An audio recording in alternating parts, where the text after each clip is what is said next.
All right, we're back. We're nearly there at the end. You've done so well to get this far. Proud of you. I can't believe that we've got this far together. We're going to move on now to some cool little things. So you've learnt your chords. Now it's time to shake things up a bit and learn about a few little accessories and some fun ways to play those chords rather than just getting the pick out and strumming the heck out of it, right? Right, so this thing here is called a capo. They are available everywhere, all over the place. They're relatively cheap. Some of them go for a little bit more. But essentially all they do, and they all do the same type of thing, is they're an extension of the nut. So they increase the frequency of the strings as it comes up closer. So the string gets shorter, the vibration increases, a lot more. And basically it makes everything sound higher. So it changes the key of a song essentially. So if you're learning something and you know how to sing and you're singing away and you go, oh man, this is way too low, I'm going to put a capo somewhere. So yeah, let's have a quick listen. So I'll just play a small chord progression. So just a...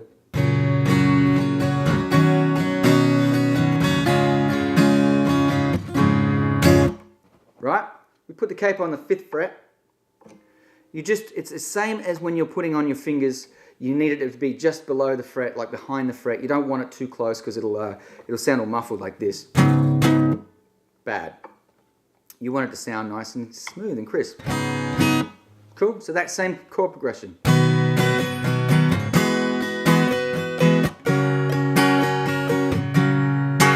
That's it, really.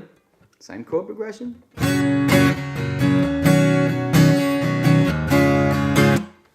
That's what a capo does. I use one all the time. I always have it stuck on my headstock when I'm playing a gig. It's just handy to have.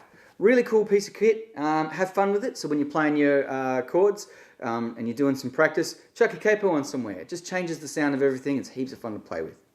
Right, finger picking. I touched on it previously. Classical guitarist with the thumb 1, 2, and 3. Finger picking is just another way of getting a rhythm out of it. You can make all sorts of cool sounds out of it. It softens up a song when you're playing it.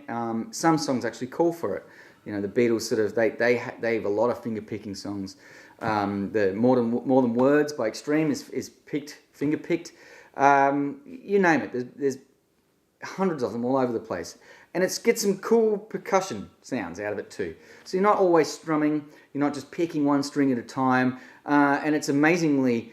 It's not amazingly easy to really get your head around, but when you do, it is super fun to play around with it. So a quick little one. I'll play the same sort of chord progression I just did before with G, C, and D.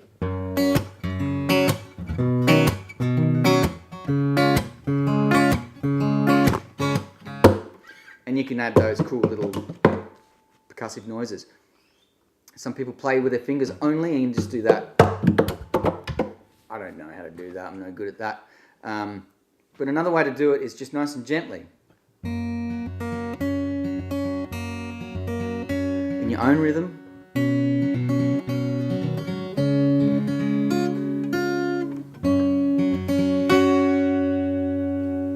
Sweet. Try if you can to keep your fingers in those spots. It's actually really, really handy if your fingers know where they're going to be at all times. A little cheaty way that I do is put my finger on the pick guard down below, and that just keeps my hand in the same spot so as I know that I'm doing it. And if you use the idea of this finger is on the G, the middle finger's on the B, and your ring finger's on the E, the high E, then you really cannot go wrong. It's a little bit easier to get your head around finger picking if you use it that way.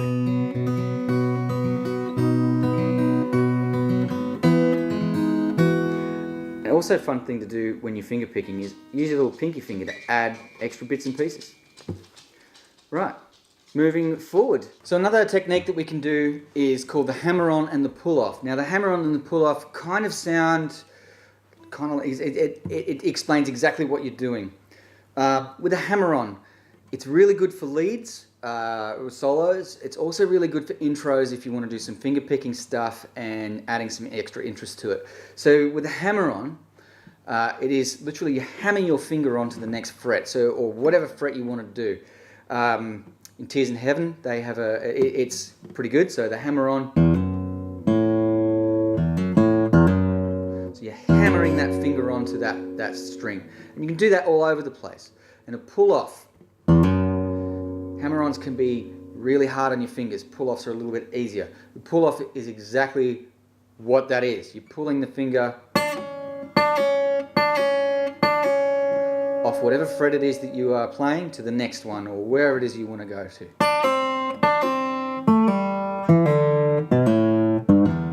A lot of the folky stuff, say John Butler Trio, or even crikey, there's so many of them. There's so many different types of people that do this because it's such a nice, effective trick. So yeah, hammer-ons kind of harsh on your fingers. Pull-offs are a little bit softer, but if you're using a steel string, it will be pretty coarse on your fingers anyway. Also, in Tears in Heaven, you can combine them. So that's a little bit of a flourish on what it actually is. But if you put the two and two together, it sounds really cool, yeah? Like it's a whole bunch of really quick notes in quick succession. This technique is really handy if you're playing, some cool little folky country sort of stuff. And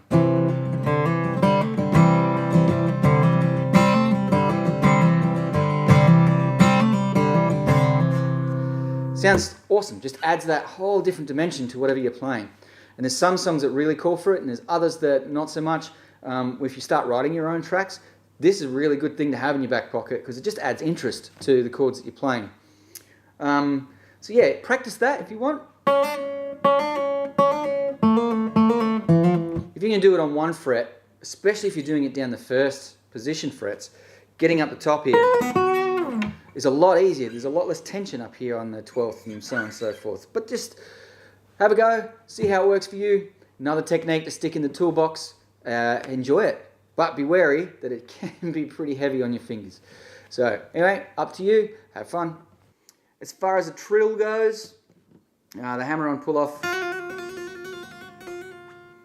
Yeah, a lot and a lot and a lot and a lot and a lot. Again, it's pretty harsh on your fingers if you're using a steel string. Tremolo picking is if you've got, I don't know, a chord.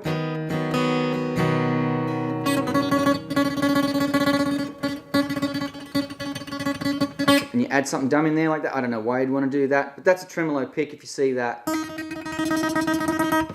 You're just going crazy on it. Adding and yeah. So I don't teach lead guitar. I'm not really that into it. But if you are, it's another tool to have in your back pocket. Right, when we get into our next module, which will be power chords, a cool thing to use with power chords is what's called palm muting. And if you've listened to metal before, or even heavier rock, you'll hear a lot of that chugging sound, like a chug, chug, chug, chug, chug. That's using palm muting. That can be used anywhere you want. Palm muting is heaps of fun.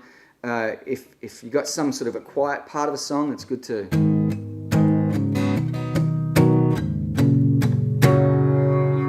sweet.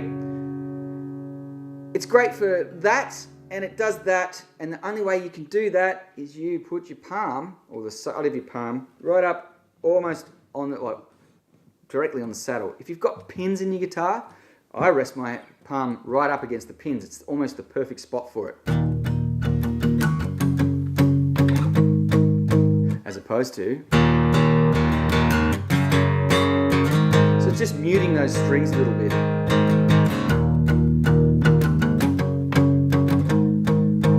Go ahead and play around with that when you're doing your practicing.